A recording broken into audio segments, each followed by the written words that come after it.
as the foundation starts to wind down, I am very happy to have all of Garrett's correspondence, unpublished writings, and I remembered the business with Lucifer. She never referred to Lucifer per se as Lucifer. She preferred to call him the noble stranger, and it was only Nandor Fodor, who wrote the Encyclopedia of the Occult and was a ghost investigator and this and that. She had been in the process of psychoanalyzing her because he was also a psychoanalyst. He suggested that she ask him, "What should I call you?" rather than this noble stranger. Yeah. And the surprising answer is, "You can call me Lucifer." Hello, and welcome to the Spirit Box podcast, where we explore folklore, magic, the world of the spirits, and everything in between. Today, we welcome Lisette Coly to talk about her work on Call Me Lucifer. Now, Call Me Lucifer is a really interesting book as it is part of the transcripted papers of the world-famous trance medium, Eileen J. Garrett. Now, Eileen J. Garrett had numerous encounters with an entity she called the Noble Stranger. When she asked his identity one day, this mysterious figure responded, "You may call me Lucifer." Call Me Lucifer, Dialogues with a Noble Stranger, features Garrett's writing about her encounters with this noble stranger and reflections on her intellectual duels with the devil. The book includes extensive verbatim transcripts of Lucifer's communication with Garrett, together with Lucifer's Compendium of Guidance. Though prepared with great care over the course of her life, the book has lain dormant in Garrett's family archives for decades. Her granddaughter, our guest, Lisette Coly, is the current president of the Parapsychology Foundation and has now decided that it should be shared with the public as an aid to our spiritual evolution. Now, a bit more about Eileen. Eileen J. Garrett, 1893 to 1970, was an Irish medium and one of the most important figures in parapsychology. Despite her apparent psychic abilities, which were subject to numerous tests by the most prominent teachers in the era, Garrett remained a lifelong, healthy skepticism, always questioning the nature and meaning of her own extraordinary experiences. Her dedication to the objective, scientific study of psychical phenomena resulted in her establishing the Parapsychology Foundation, which published many books on the subject as well as the International Journal of Parapsychology and the popular Tomorrow magazine. Garrett was also something of a bon vivant, rubbing shoulders with everyone from Sir Arthur Conan Doyle to Cecil B. DeMille, Aldous Huxley, Salvador Dali, Robert Graves, Anais Nin, and Carl Jung, just to name a few. And Garrett herself was a prolific author, writing a number of novels as well as books on psychical research and 3 autobiographies. So this is a fun one, and I hope you get a lot from it. One thing I will add, that the Parapsychology Foundation are in some financial difficulty, so if this podcast moves you, then do give them a donation or pick up a copy of the Call Me Lucifer book. The links to the relevant links are all below. Right, let's get on with the show.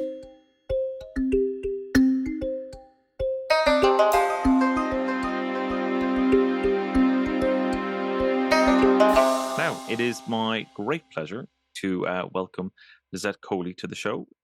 Lisette, it's been, how long have we been exchanging emails now? About, Oh, I don't know. I'm hard to get a hold of. you So, are. well, I'm in a state of flux, so Yeah, that's yeah. yeah. It's about, I think about maybe 2 months or so. Uh, Shannon Taggart messaged me saying, "I think you'll be interested in my friend's book," and well, she was right. we're good buddies, and she was Yeah, a grantee of Parapsychology Foundation early on before she.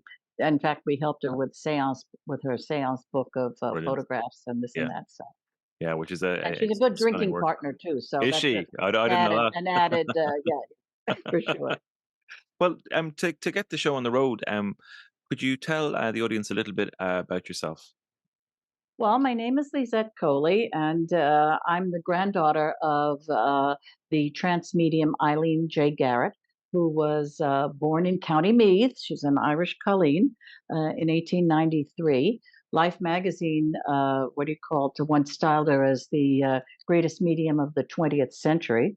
But she was a very different kind of a medium because she was really on the fence as to how she was experiencing what she could experience.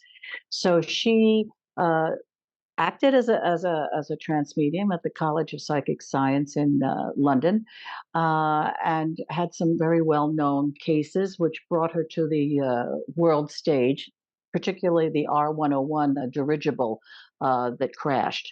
And following the crash, and I don't know if you see my cat is in the venue or not, but in the screen. But it's not a black cat, so it's not a familiar. It's nothing to do with Lucifer. But in any case, that's what brought her to the United States Right. and world stage. So Garrett, though, as she was so ambivalent about the source of these gifts, she knew that she was bringing forth information, but she didn't know whether or not. And she took a lot of flack for the fact that she wouldn't say necessarily that her communications with the spirit world, as you would call it, um, definitely proved the survival hypothesis. She wondered whether or not it was telepathy with her sitters per se that she could Right. pull this information from. And at the same time, so she went along. She was involved. She was an entrepreneur over here in the States. After the war, she ran a publishing uh, company, Lady Publishing during the war, Creative Age Press, a magazine. But in 1951, with the help of a very good friend, the Honorable Frances P. Bolton, a what do you call congresswoman from Ohio, who was fabulously wealthy and also very, very interested in the psychic world and Right. mediumship.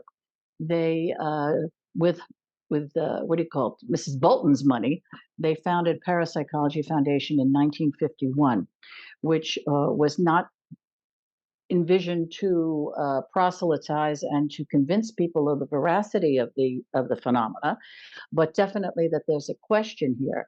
And with scientific methodology and clear thinking, we should really try and get to the bottom of what are these things that go bump in the night. So, Parapsychology Foundation maintained for many years until we were running out of money a fabulous Eileen J. Garrett research library, which I've now placed in the special collections of the University of Maryland, Baltimore County, because we worked very hard. Well, prior, I was a child, but I certainly served my apprenticeship Right. because Garrett was the president until her death in 1970. And then my mother, Eileen Coley, took over because, quite frankly, who else was going to do this labor of love, right? And Eileen Coley served until her death in what is it, 20, no, 2013. Yes, 2013. And I got dragged in much the same way as my mother did, as the grunt of the office and running around with Mrs. G and we would do international conferences, maintain the library. There was a publishing program, the International Journal of Parapsychology, Parapsychology Review. And these international conferences were transcribed and published and maintained. And now through my website, well, one of the Parapsychology Foundation's websites, which is www.parapsychology.org, and I'll probably annoy you because I didn't bring a placard, but I should be. That'll be my next thing because as a nonprofit, we are serious about being a nonprofit, and we're in Okay. financial difficulty. So in as much as I don't know how much longer, unless I can find someone to help us in our very good works, we have just within our website, parapsychology.org, we have just put all the contents of our publications up for the public for free download. Right. So, since people who are interested in psychic phenomena come to the phenomena from very different um, ideas why. You might have a biologist, you might have a psychologist, Yeah. a quantum physicist or whatever. All this material is there, and we would welcome anybody. You don't have to be a Harvard PhD, because obviously psychic phenomena appears down through culture, Mhm. internationally, through time, anywhere. So we Yeah. invite everybody to, try and get to the bottom of what's really going on. So this is a little bit about who I am. So I've been the president since, I guess, 2012 or so, and yeah, that's me. But in Fantastic. it, yeah. So apart from administering the works of the foundation, and of course being very close to Eileen Garrett, especially in her later years as I matured, I what do you call it was often forced into transcribing various sessions that she would have with people, Right.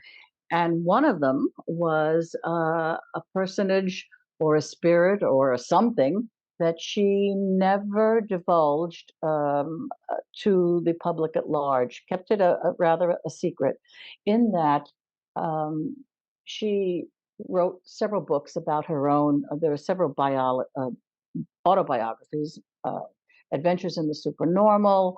I think After Worlds Press, which is has been the publisher of Call Me Lucifer, which I know is why you're. That's why I'm speaking to you today, primarily. Call Me Lucifer. Um, so she never hid her psychic light in the bushes, as it were. However, with Lucifer, yes, and she would have these occasional meetings with him, and she would set it down on yellow pads what was transpired, and then it was handed to my mother and I to transcribe, memorialize, which we did, and just put into a file.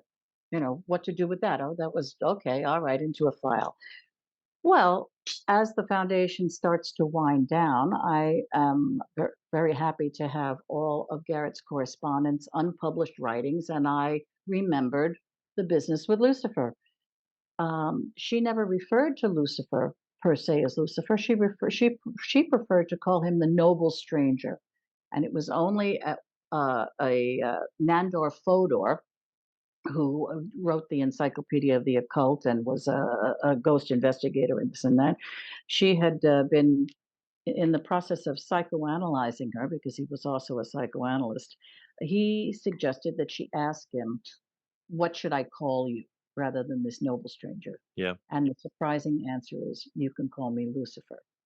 Now, I wasn't, when I was transcribing all this, I was just happily transcribing noble stranger material, because I think if I had heard "Call Me Lucifer," I that might have given me cause, especially at the age of 18 or 20, when perhaps I was going down his type of path.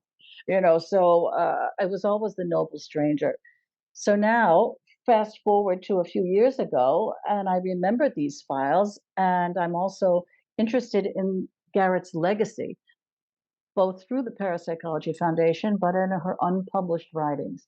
And I found all this file and I started working with it, and it really seemed incredible to me. And I thought it was worthwhile. Why should it just be stuck in a file drawer? Hmm. So I put the manuscript together, and it really speaks to me. So that's how we've come to Call Me Lucifer. Um, and it's a fascinating book, and I really enjoyed it. Oh, good. And Good, because it hasn't been particularly well received, I think, because people, first of all, you mentioned Lucifer, yeah, and I think that scares the hell out of everybody, so they don't want to yeah, touch that. That's yeah, number one. yeah, Or number two, I don't know. They have a Hollywood idea of a guy in a red suit with a pitchfork, hmm, and Garrett's a noble stranger, aka her Lucifer, is by no means with little clawed feet and a yeah, tail at hmm, all. So I don't know. I'm looking for a larger audience because I think it's been misrepresented, and I think it really speaks to humankind. yeah, Whether or not it was really the big man, if he is such a big man or a big thing, whether or not it's Lucifer, I think what has come through in the transcripts and all is something worth really considering. yeah, definitely, definitely. And like, there's huge there's huge gaps in people's knowledge working with this spirit, and we get bits and bobs from various different people who've Hmm. had different experiences. But exactly as you alluded to, it's often framed in this way that is, it's the devil, it's It's it's very evil, sensational, yeah, evil, yeah, yeah. all But that then kind of stuff. a lot of psychic functioning and mediumship is 'cause it's all bogus, it's all fraudulent. And Yeah, yes, of course, there's a lot of fraud yeah, in the phenomena, but there's also a lot of things that are inexplicable yeah, and really should be looked at. And I don't yeah, think we should be mousy and scared to hmm, turn over all those rocks and see what's under them. yeah. I agree. I agree. Um, so you had all these files, on these Mhm. boxes, and just Yeah, I recalling. call them mystery boxes Yes, that's because right. Yeah.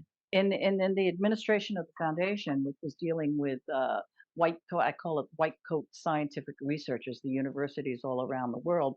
Uh, Mrs. Garrett did not, when she started the foundation in '51. It's not that she was um, trying to hide the fact that she was a trance medium, but she also realized that to get scientists to look at the phenomena, it didn't help that they thought that they were going to be talking to a card carrying Yeah. medium. And when it came to Lucifer, it's funny because when I was typing up all these transcripts again or revisiting them, I suddenly, since she was so above board and she shared her other controls, which were if she went into a trance, which would she would be somewhat unconscious, and then this spirit would take over.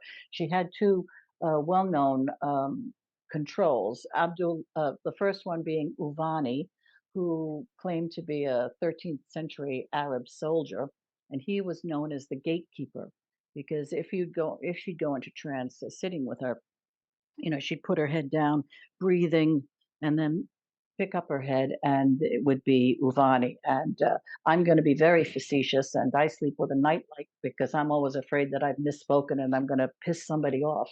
But in any case, Uvani would say, "Well, okay." Uh, Welcome, and what can I do for you? Who do you want to talk to? So it's like a telephone operator, Right. and the sitter would, do their case as to the information that they wanted. And Ronnie would say something like, well, and again, I'm being very facetious, but something like, oh, yeah, well, I'll see what I can do. And he would bring the other spirits to the fore. One in particular, Dr. Abdul Latif, who was a physician on the court of Saladin, supposedly, and he would speak about the human condition.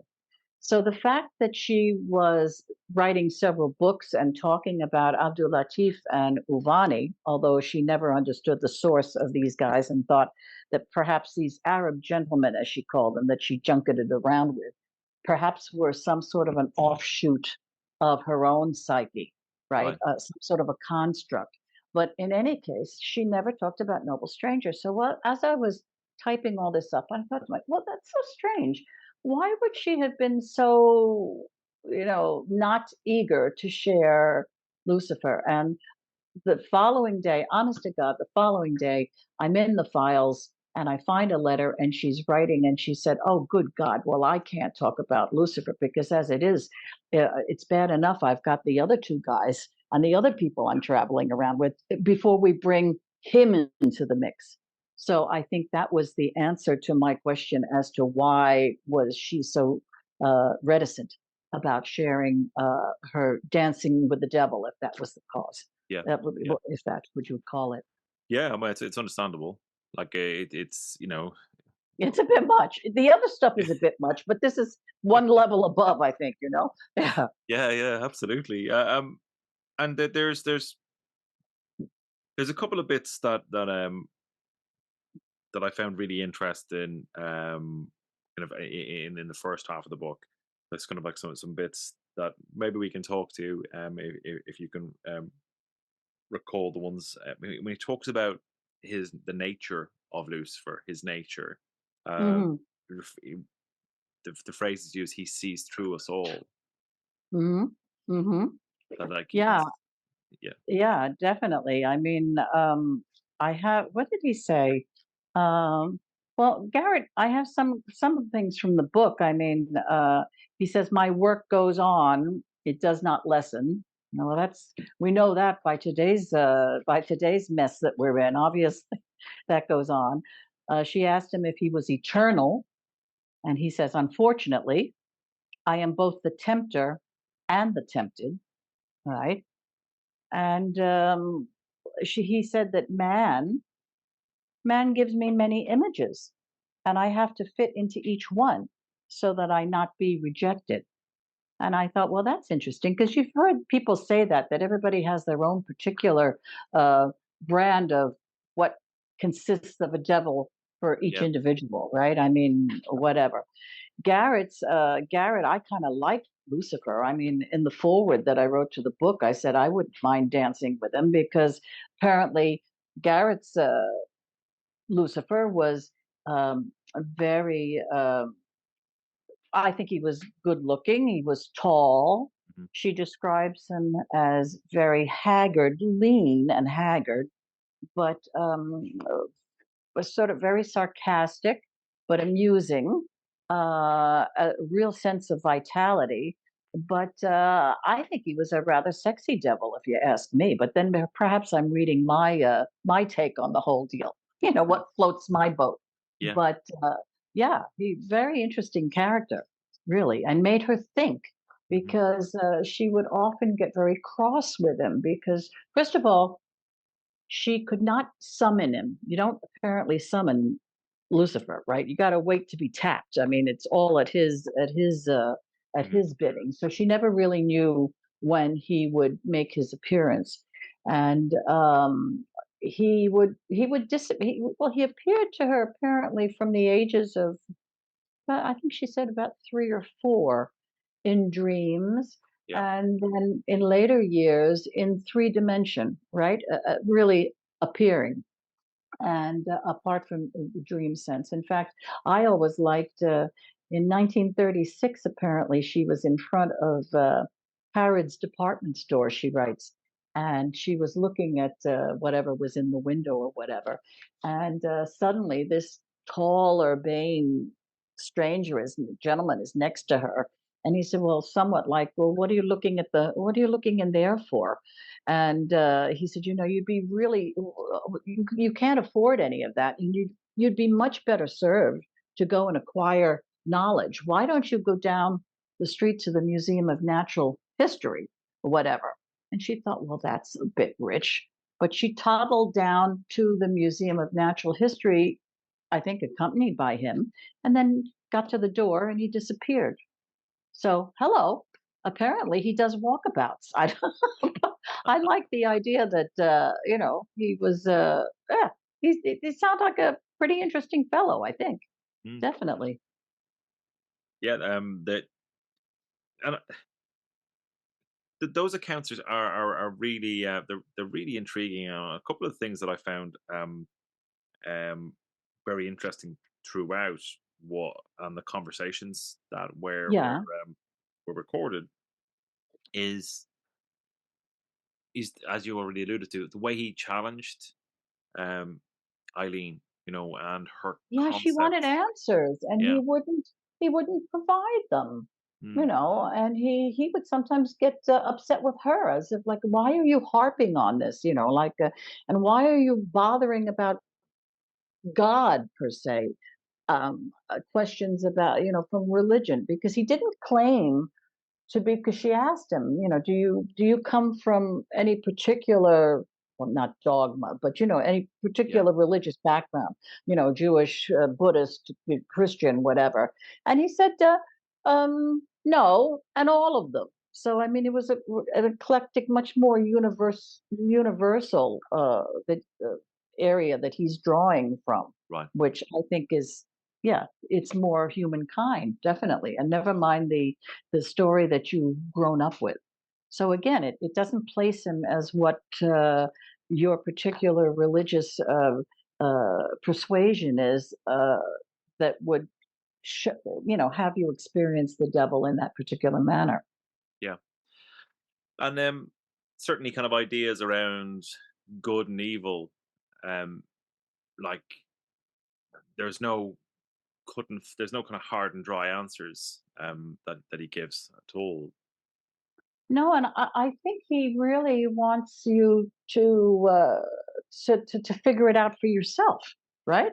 I mean, it's you were obviously we're only going around once, although he doesn't talk about the idea of going to heaven per se, Yeah. but there does seem to be a whole, I don't know, of a universal consciousness. I mean, something goes on. I mean, it all sort of does continue to burgeon forth, Hmm. but I don't know. It says, "Did I read you that man gives me many images, and I have to fit into each one, so that I be not rejected," which I thought was pretty cool, right? And there are two schools, he said, forever busy: those who reject evil with sternness to cause untold unhappiness, and those who neglect it altogether to be overcome by it. So that's a mouthful. Yeah. So I don't know, Dara. I Yeah. mean, I don't even know myself. I mean, Garrett, who experienced them, didn't know really, Yeah. except that she said she wasn't frightened of him, but she was definitely in awe of him, and he obviously was someone to be reckoned with. A sense of power, but a sense of calm. So I don't get, I don't know, when you read the transcripts, I mean, I don't get a sense of evil per se. Do you? No, not remotely. Not remotely at all. Like in, in fact, I find the whole context of figuring out yourself is really quite an important indicator of whom and what you're dealing with. And I would say that kind of reflects the experiences of people who Have um have have are have, have yeah, experienced something yeah, or some sort of a yeah, meeting? as is the wit, you know, like that's where the accounts I've heard and things that I've come across is that he can be very very funny, you know, equally very very blunt, very curt to the point with something that Oh, kind yeah, of I don't meant to think get he them. suffered fools. He No, wasn't going to, no. In fact, I think probably why he stuck around with Garrett, and I may totally be I don't want to speak for the big man, but I think because she was always innately curious about everything and questioning and skeptical. So I think he probably liked having these little conversations with her because he kept her on her mettle, and she was, I mm, think, kept him to a certain extent instead of everybody cowering mm, or the fallen angel and yeah, you know. yeah. And there's another point as well. I mean, to kind of pull the thread a little bit on how he appears and has kind of many faces to wear. He there's one account where he talks about he appeared as a priest to somebody. I don't know. Is that when she was asking him about Eleusis and the old civilizations? Because he didn't seem to have a particularly um, uh, positive outlook on organized religion of any sort, No, not right? at all. No, I Yeah, mean, which was, yeah, because he sort of makes religion seem like a big business, which, yeah, yeah, you could say that possibly you could understand where he was coming from. yeah. Uh, But yeah, there's in the Storm and Tranquility section, it talks about he appeared to me as a priest in white or one who worshipped, and later monk-like in opaque clothing. Um, mhm. and I found that really interesting, simply from the idea of as you described as well with them, how he professed to appearing differently to how people required him to appear so they could Mhm, interact, which really mhm. comes into this whole like shape shifting. Um, Well, Dara, I don't know too much about devil encounters. So, mm, where in, I know you're supposed to ask me something, but I know nothing. Uh, what do you call it? Does Garrett's Lucifer?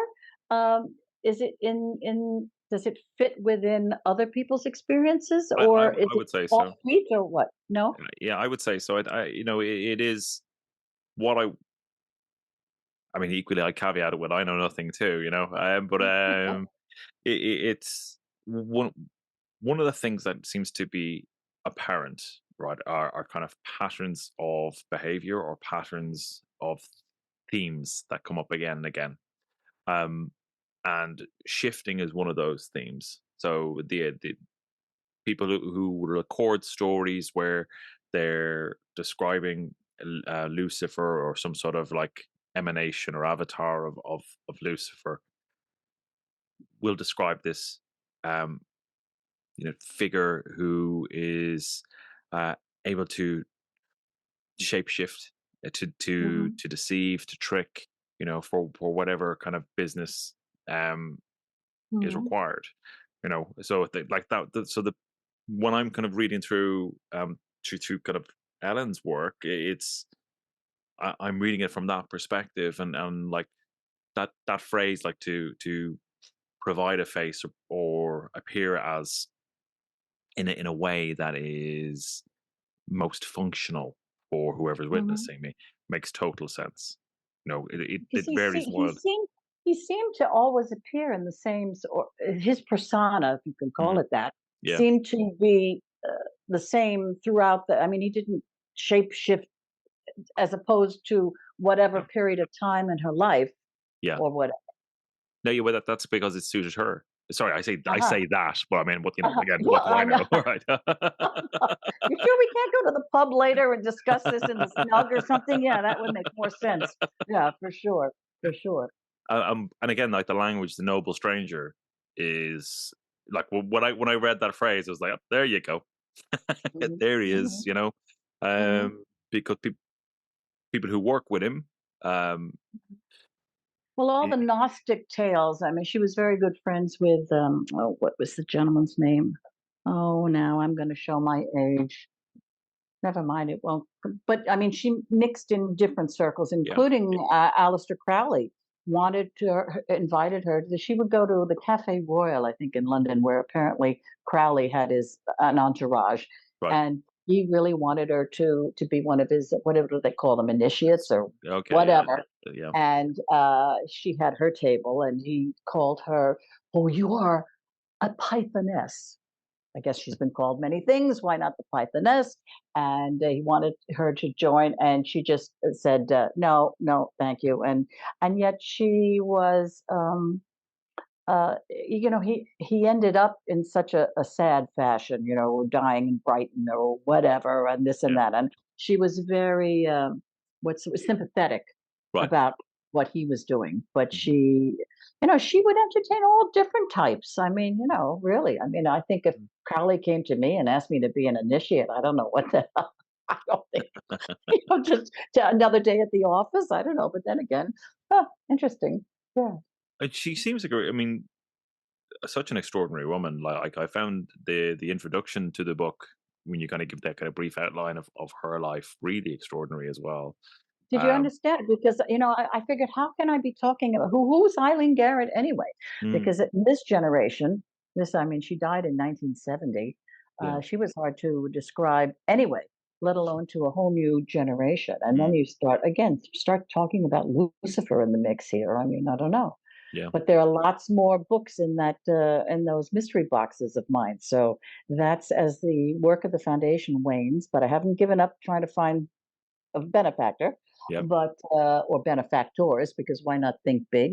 yeah, Uh, there are many more things that Garrett did not publish because she didn't want it interfere with the recognition that she was trying to attract right, science to look at yeah, the yeah, phenomena. So now I've made it my uh, work now on my last act sort of deal because I'm a rather aging ingenue at this point, which is a little hard to swallow on my side. But I really want to get a more wider picture of Garrett, not to raise the public awareness about my grandmother, right? yeah, But because she had such fine mind and an eclectic life experience that perhaps other people could draw on, or avenues that they could go down. Oh, definitely, definitely. I mean, again, just reading through the conversations in the dialogues that you captured in the book, and then also in kind of in the second half of the book where it's The thematically broken compendium out. of guidance that I Yeah, found. yeah, That's funny too, because that's another, I mean, not to say that I'm being guided myself, but mm, what do you call it? I put the first part of the book together, mhm, and as I was shopping it to different publishers, they said, well, it's really kind of short and there should be something more. And I go, well, I can't, I'm not going to start fictionalizing this yeah, stuff. And what am I going to do with this? And I was fussing. And sure enough, and it happens very often to me, although I won't tell my friends in the white coats in science that I'm doing this. But I go and I put my hands in the mystery box, right? mhm, Not being guided to look for something, yeah, but invariably, damn it, if I didn't put my hand on a whole other file, and here it is, all this stuff that transcripts more of Lucifer.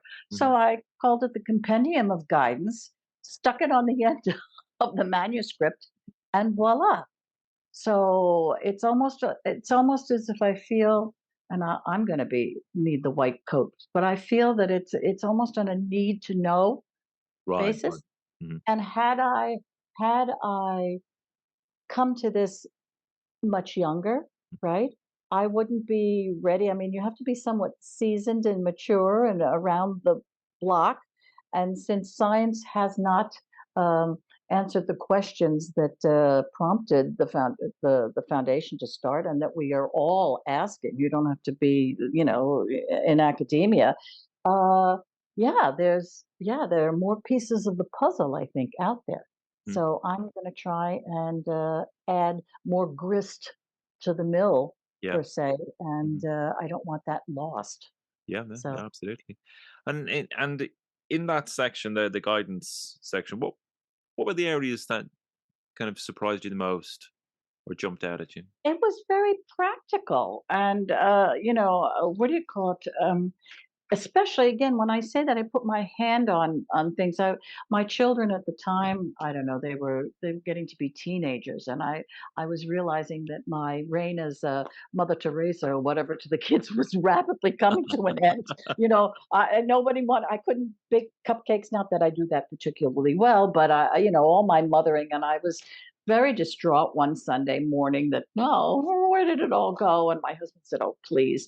So again, I went to the boxes, and I found this thing about from Lucifer, and he's going on about children and how they don't ask to be born, and part of the whole deal is that you're supposed to let them let them go, sort of deal. And I thought, well, that's very practical.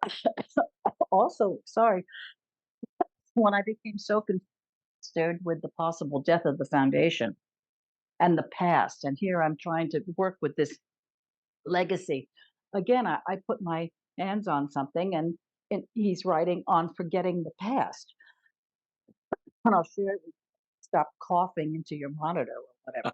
Hmm, Maybe if I had something a little stronger would help. But in any case, mm, it says the past is past. The things of the past have served their purpose. It is in a system of evolution that you move on. Man is the only one of God's creatures that drags the past around his neck. The past has been important. It has been useful. Throw the echoes of the past out into the universe with the greatest kindliness. Let them be useful to somebody else. They are the frills of yesterday year. And of course, as I'm moaning about the foundation and the sky is falling, and Mm, what, I found that particularly useful. Also, one of them is you cannot live tomorrow today. He says, if you're going to let your soul operate for you and you have an appointment at 10 o'clock tomorrow, because a lot of this stuff is very hands on. It's not, this is less, the compendium is less vague, sort of mm, philosophically. It seems to have some real, nuts and bolts how to do something. If you're going to let your soul operate for you and you have an appointment at 10 o'clock tomorrow, nothing that you think at 10 o'clock tonight is going to be of any advantage at 10 o'clock tomorrow, because 10 o'clock tomorrow is not yet born. It is in the womb of time. The circumstances connected with it are not ready. So, why do you bring tonight's thinking to tomorrow's birth? And anyway, the concept that you model tonight will practically be of no use tomorrow. Tomorrow will bring its own answer, and it will only bring its answer if you take your hands off of it and leave it alone. Oh, you are all so inclined to say, if only. Let the if onlys go. The fact is this: things are as they are because you did not know, because you did not have today's experiences to deal with yesterday. And today's experience cannot deal with tomorrow's question, but it can deal with today's. And if it has dealt with today's rightly, then you may take it for granted that it will deal with tomorrow's when tomorrow comes. You may have a point of view and may vacillate between solutions, but that is enough. You have a set appointment for 3 o'clock. It's enough that you set the plan. It's enough that you've committed yourself to the meeting. But do not also come with yesterday's words, for yesterday's words are as dead as yesterday and with a million years ago already. Make your date and forget it. That's what I was trying to tell myself last night, Dara, when I was worried about this podcast of yours. And I thought, oh my God. And I thought, why don't you just listen to, just forget about it? It says that, what do you know that is in his mind? What can you bring out today for tomorrow or a week hence when 1,000 intervening thoughts and actions will change his and your point of view in the interim? Let the moment that you meet and decide. Build, if you like, the skeleton of the house, but please do not furnish it before the house is built. Make the appointment, and when you get there, bring your thinking capacity to bear. If you've written down your thoughts, when you arrive, your mind will be confused with this. I guess I should drop all my index cards that I prepared for this, but anyway, uh, your thoughts. And when you arrive, your mind will be confused with this and that and the other, and you will not be able to communicate successfully. By making the appointment and then forgetting about it until you arrive, you will save energy. It'll also save your time and your peace of mind, and it is going to permit you to use the inspiration that God gives you from moment to moment out of this divine universe to bring the inspiration of the moment to the moment's problem, not to bring something second rate or third rate that you've cooked up and served to him cold. So I hope my service is not too cold, Tara. But you see, it's very practical, some of this stuff. Mm. Yeah, yeah, yeah, and there's a lot of stuff in there about like maintaining discipline, like Hmm. like resilience and that kind of thing, like which I found very interesting. Like talking about the kind of the whole, you know, the all the challenges that we face in life are are for growth purposes. You know, to evolve and develop the character and what have you. There's a Well, lot I in find there. that isn't it strange? I would have thought that Lucifer. I always, in my idea of Lucifer, I Mm, always thought that he would be telling me, either tempting me to do something or telling me not to. mm, And this is much more. I don't know. mhm. It's much more spiritual than I thought he would be somehow. Yeah. Yeah, well, I mean, Um, like from again, depending on kind of what perspective one looks at, um, like Well, I don't know, he's because driving a device. You know. on top of that, they got into talking about sex too. My kids worry about that. There's a whole section about the orgiastic energy of sex, and Garrett Yeah. was talking about that. And of course, when I read that, I thought, who wants to talk? Who wants to hear about your grandmother's sex drive? I mean, what, what do you call? I mean, and I have some of the quotes from Garrett saying. Sex in discussing this with Lucifer, which Mm, I would assume I kind of thought that Lucifer would be talking sex, right? Because wouldn't that be dragging you down the garden path or tempting you or whatever? But she writes, sex is a or discusses with him, saying that sex is a mystical need and transmutation of energies to the mystical area. The sex act is a way of finding a way to God. Now, I'm glad they didn't tell me that when I was 12. And, because sex is the way to God. But anyway, she realized at a certain point that she was using sex as an escape, and she also said that she assumes that she would have been lost if she'd had any kind of relations with the devil, with Lucifer, and that she would, if she did, she would lose her own identity.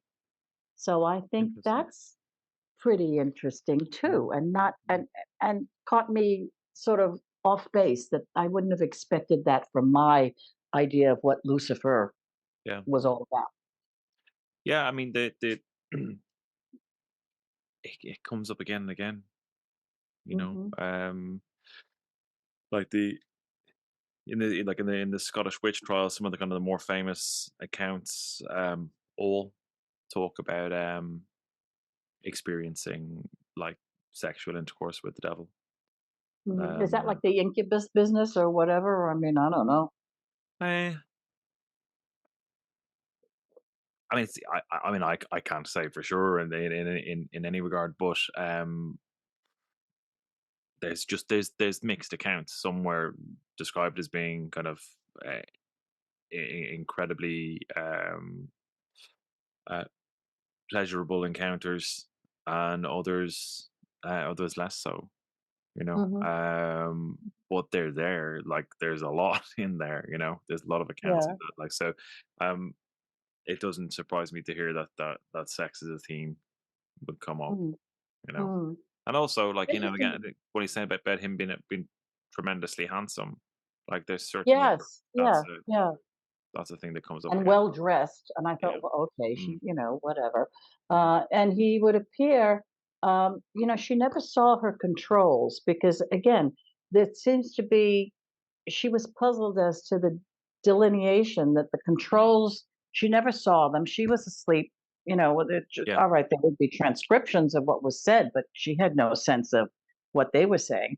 And yet he would when he yes, he would appear in dreams. He also she was instrumental, well, not instrumental, but she was involved in the early drug work. In fact, Abram Hoffer, the guy who invented LSD and this and that, was a grantee of the foundation, and she was good friends with Aldous Huxley. I remember him as a child Oh, wow. too. Yeah, yeah. That I got all sorts of A's on my English papers because I would drop that Aldous Huxley or whatever. But in the drug work, so he would appear sometimes, not all the time, but Mhm. also in these drug infused sessions. So I don't know whether that's. She also she once in the book she says that at some point, why am I having these dialogues? She first of all she always wondered why she was chosen or whatever, why she had this psychic propensity, right? These controls. But when it came to Lucifer, like, why am I being dancing with this guy or Yeah. whatever? And she also was concerned of how much of the devil is in Eileen Garrett, but then how much is of Eileen Garrett is in the devil. Yeah. So I would think that that's somewhat of a, well, I was going to say a cross to bear, and I don't know if he likes crosses, but in any case, yeah, what do you do with that? Mhm. I Yeah. mean, I mean, if you look at the polarity of good and evil, and Mhm. Mhm. God and is what lesser brother, the fallen angel. I mean, yeah, this dichotomy, but why? And Yeah. I tend to ask myself, Mhm. why? All right, I was doing this back in 19, I was typing these hot off the presses things when she died in 70. So in like 67, 68, whatever, I was the earlier ones I didn't have anything to do with, but that was sort of my period of time. And I sort of forgot about them, dismissed them, put them in the box. Well, why? It's so random when I tell you that I have so many of these bankers boxes that when we left the foundation's home basement, I just literally pulled things out of files, not knowing what they are. So my question is, why now? And I alluded to that Mm. previous a little while ago as to the timing of all of it. I wouldn't have appreciated it. I would have whatever. Mhm. And now I find it, and at a point in time that God, we need some guidance. Not that we're going to take this as a map to get ourselves out of the mess that the world is in, but why now? And why did I find this? Why didn't it just stay in these boxes? Mm. It's Yeah. so I'm wondering whether Lucifer is out there, whether he's pleased that he's getting noticed again in a somewhat positive way, Mhm. and yeah, what does that all mean? Yeah. Yeah, it's a big question. Um, Hmm. and I'll give you my thoughts on it after we stop recording. Oh, okay, all right. So that we can't be hauled away to the funny farm. Is that it, dear? Yeah. Remember, I'm worried about but you know what? With age, it's really great about, you don't worry so much. I used to worry a lot about, "Oh, how would I be perceived?" Of course, Yeah, as the head of the Parapsychology Foundation is one thing. But now with age, I've been a good soldier, right? I've yeah, done this career over 50 years and I've done this whole thing in the libraries. So now it's time for me I want to get my hands dirty. I want to get into this stuff and see, mhm, and maybe I have my own ideas of how it works. Of yeah. course, who cares? But I mean, who knows what I might be able to put together. Sure, So sure. we'll Yeah. have our private tete-a-tete after the recording. And to pull that thread a little bit around kind of the relationship between or why now? We'll have the other discussion later, but that the relationship with God, I think, is interesting because she touches on that in the book. Mhm. Could you speak to that a bit? No, sorry. No, no, sir. I don't want to misspeak because I'm not familiar with it or whatever. It's Yeah. the problem with reading Lucifer and any of Garrett's, even any of her other works, taken as a whole, you Yeah. can really go down the rabbit hole. You Mhm. know, when I read it, I find little pieces that really speak to me, Mhm. but the whole gestalt is hard to, it's almost too much for me to take in. To So that's absorb. my cop out as to why I didn't answer you about God. I can tell you that Garrett had a real sense of, well, of course, with religion being born in me, I mean, she was born of a Protestant mother who Yeah. married a Basque Catholic and then started, and the mother committed suicide, jumped in in the well, in the Boyne at probably postpartum at the age of 3 days old for Garrett.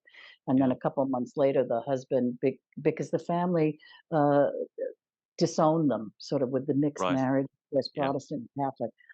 So, he blew his brains out. I think he was working for the Count of Mayo or whatever in Dublin. So Yeah. she was raised by a very strict, Protestant aunt who really, what do you call it, rejected or resented this the evidence of this transgression of Yeah. of her sister, right? Whatever. So then you add to that Garrett is starts they started calling her from a very young age the devil's spawn.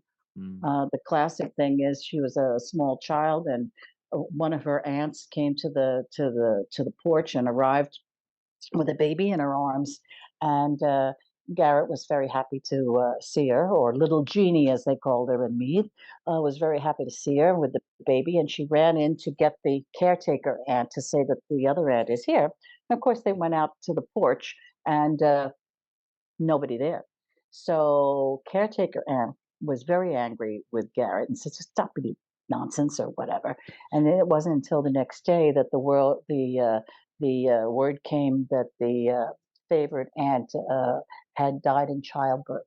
Oh God. So Mm. caretaker aunt went berserk with the devil spawn, and don't talk about things like that. Yeah. So, classic.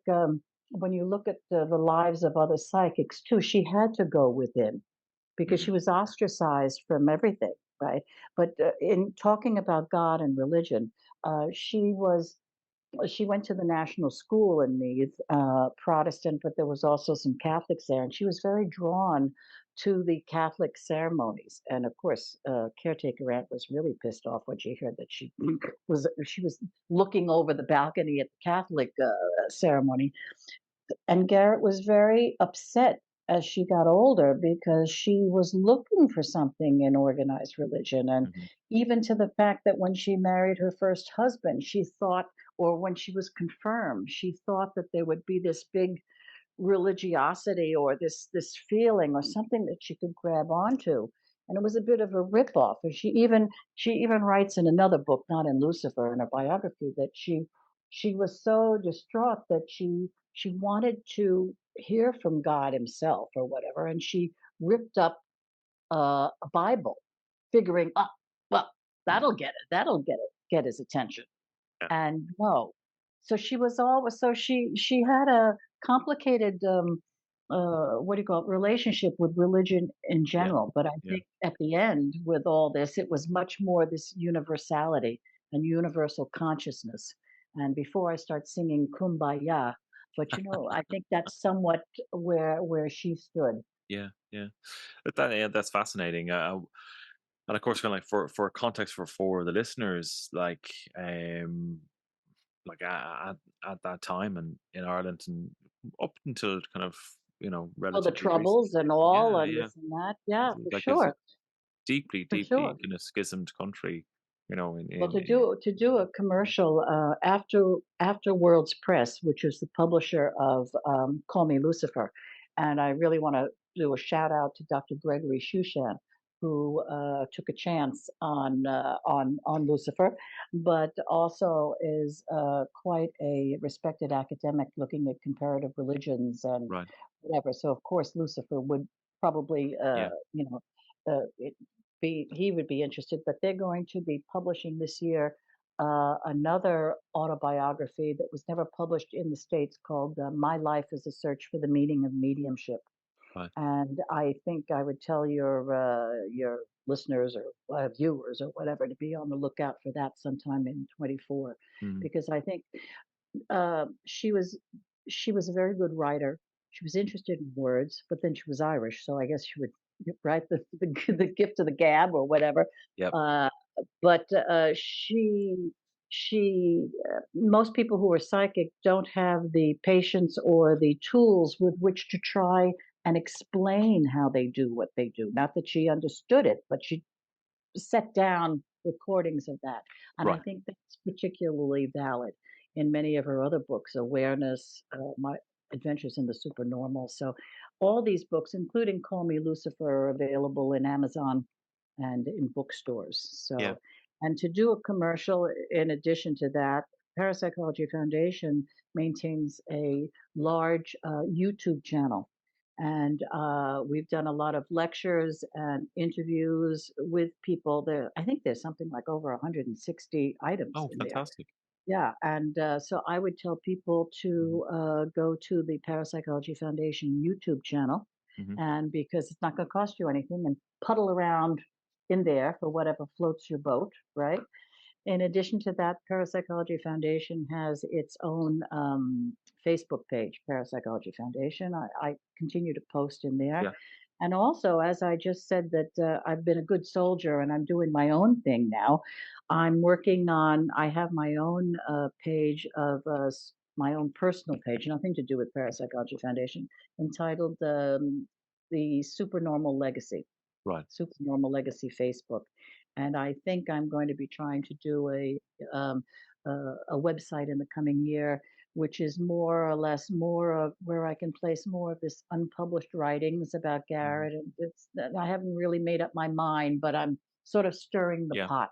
Yeah. So I'll keep in touch with you, Darren, in case Yeah. there's a Yeah. method to my madness. Yeah. Absolutely. And if people wanted to say, like financially support the foundation, what would be the Ah, easiest way for well, them to go do to so?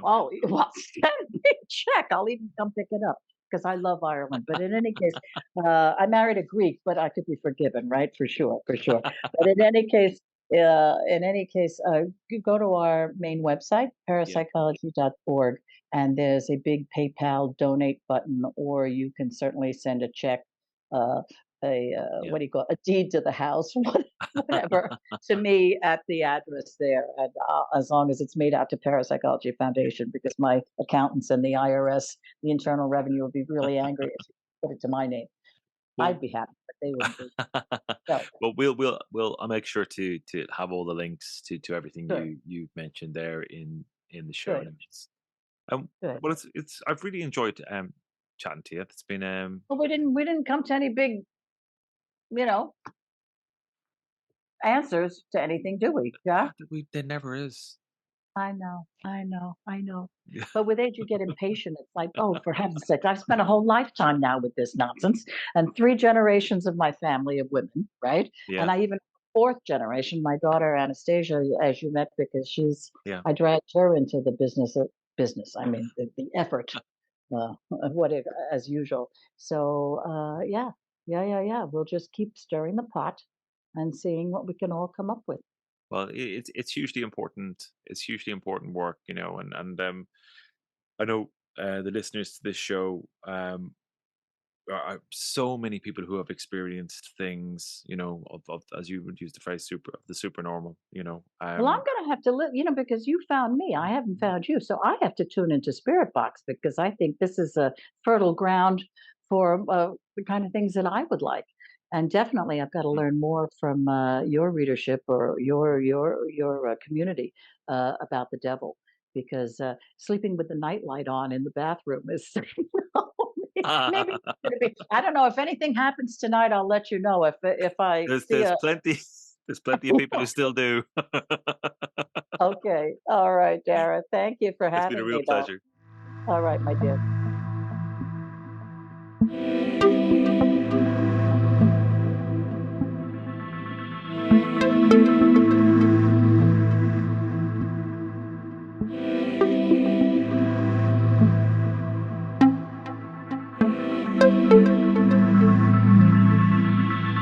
Thank you, Lisette. I hope you all enjoyed that, and I'm sure we will have Lisette back on the show for when more. And I'm sure we'll have Lisette back on the show in the future to discuss some of the Eileen's work in further detail. Okay, I'm going to leave it there. I'm Darren Mason, and you've been listening to Spirit Box. Take care. Talk soon. Bye.